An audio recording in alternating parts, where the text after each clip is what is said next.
If you think about China moving from an investment-led growth model to a consumption-led growth model, that's already happened. So 3/4 of the contribution to growth last year on the demand side was from consumption, which might take a lot of people by surprise, but China is now a consumption-led growth story on the demand side.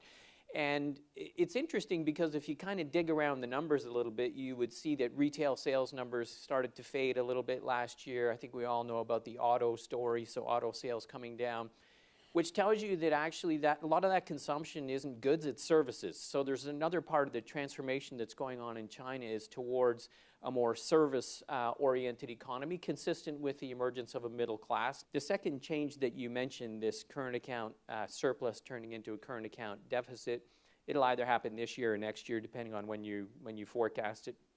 We think it's this year. And it's not really it's not the trade balance that's really changing, it's the services balance. So the trade surplus is definitely getting a little bit smaller, not necessarily on the manufacturing side. That's commodity imports actually are still quite strong. So the manufacturing surplus is still there. China's competitive. But the services deficit is growing quite large. And this is really Chinese tourists. This is a Chinese service imports, essentially, Chinese leaving the country and spending money outside of the country. So that's an important development because when we think about the global role that China has played in terms of capital flows, the years of current account surpluses and the Asia savings glut and the Chinese buying a lot of U.S. Treasury securities, those years are definitively over. So China is going to be a net importer of capital going forward because it's running a current account deficit going forward. So going to be competing with other emerging markets for capital imports. Not large at the outset, and gross flows will still be big. So there'll be still gross inflows and gross outflows, but on a net basis, China is an importer of capital. And I think that's an important thing to think about from a global perspective. If I think about one big risk factor that we didn't really talk about very much, I think European politics is still in play. Maybe we'll talk about populism later, but if you look around the big Western European countries, Italy, France, UK, Germany now with a political transition, so we have a chancellor who's not really a political leader, but a head of state. It's kind of weird. So I think there's political risks and political factors at play in Europe, which could affect the economic outlook. We've heard that it could be coming back. For me, the potential good news story is the U.S. economy being stronger than people think. Yeah, it's interesting because when I talk to my colleagues on the corporate team, especially here, it's all about the BBB world and what's going to happen to the BBB world and how many credits are going to be migrating lower.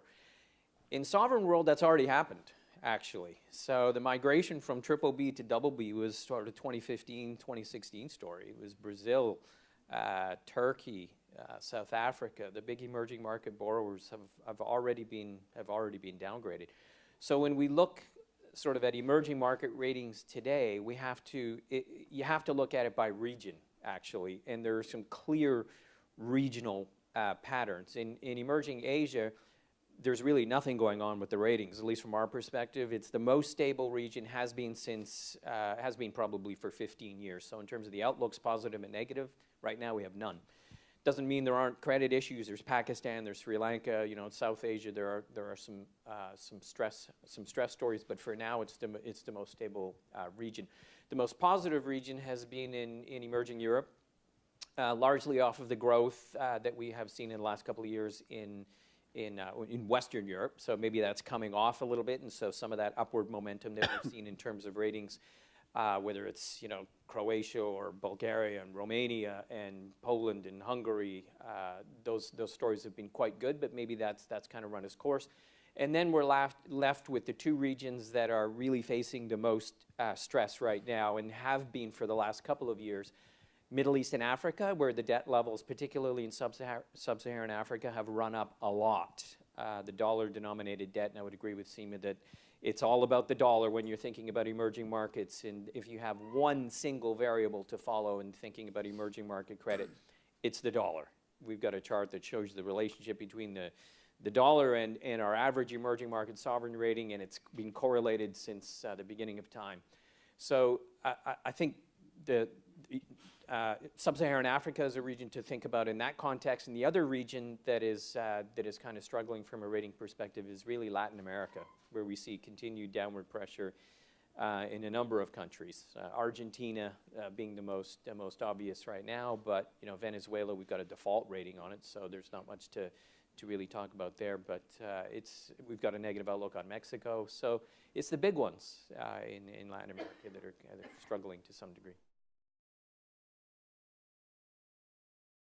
James, is the global monetary easing a tide that lifts all emerging market boats? Even Argentina would be worse today if the Fed were hiking interest rates rather than cutting.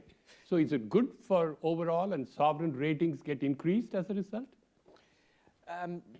Yeah, Argentina would be worse off. Yeah, there's no question about that. But just coming back to some of the things, it's interesting that one of the things we haven't really talked about, and the sessions that I've been to, nobody else has talked about it either, is this debate about modern monetary theory and central bank independence, because I think this is also where we may be going, right? In the sense that it seems that it's no coincidence that that debate and that discussion seems to happen a lot in countries that have high levels of government debt. And that, there's only a couple of ways you can get out of a debt problem. You can grow your way out of a debt problem, which in many countries doesn't really look likely with relatively low productivity rates we've been talking about and low potential growth rates. You can have a big fiscal adjustment, which doesn't really seem likely either in this country or in any of the Western European countries. Fiscal stimulus, maybe a couple of years away, but that's taking us in the other direction. Or you can inflate it away, right? That's a tried and true sort of method of bringing down real debt burdens. So I guess, that is something that I think maybe the debate here in the U.S., which I look at from far away, is not really the one that we will end up sort of having and develop into something meaningful. But I think there are certain threats to central bank independence, not just here, but in a number of different countries. And I think there's the thread of a story there, and I suspect we'll be discussing that at future Milken events.